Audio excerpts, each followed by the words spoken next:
नागपुरात गुन्हेगारीवर पोलिसांचा पुन्हा एकदा जबरदस्त प्रहार पाहायला मिळालाय। गुन्हे शाखेच्या युनिट 3 ने कोतवाली पोलीस ठाण्याच्या हद्दीत हद्दपार करण्यात आलेल्या एका सराईत इसमाला धारदार चाकूसह ताब्यात घेत मोठी कारवाई केली आहे।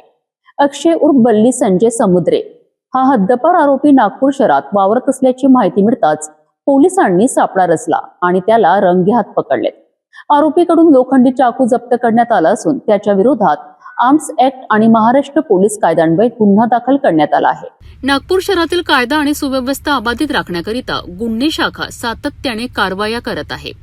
अशातच गुन्हे शाखेच्या युनिट 3 चे पथक कोतवाली पोलीस ठाण्याच्या हद्दीत पेट्रोलिंग करीत असताना त्यांना हद्दपार आरोपी अक्षय उर्फ बल्ली संजय समुद्रे हा संशयास्पदरित्या फिरताना आढळून आला।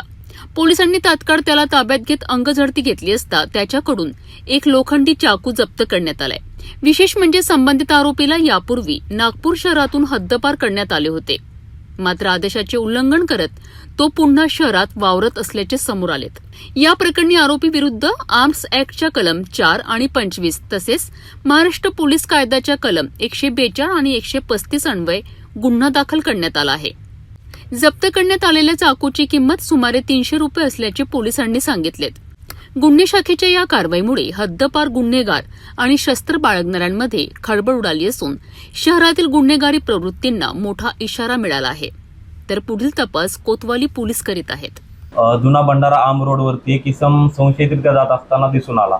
आम्ही त्याच्याजवळ गेलो, आवाज देत असता तो पळून जाण्याचा तयारीत होता।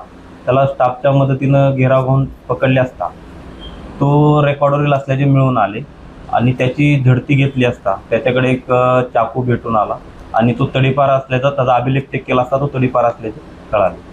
तो नमूद आरोपीचे नाव आहे अक्षय उर्फ बल्ली संजय समुद्रे, जुनी शुक्रवारी जगम मिल जवळ कोतवाली येथून तो 1 वर्षाकरिता तडीपार आहे। हद्दपार आदेश धाब्यावर बसून शहरात वावरणाऱ्या आरोपीवर गुन्हे शाखेने केलेली ही कारवाई नागपूर पोलिसांच्या सतर्कतेचे उदाहरण मानली जात आहे।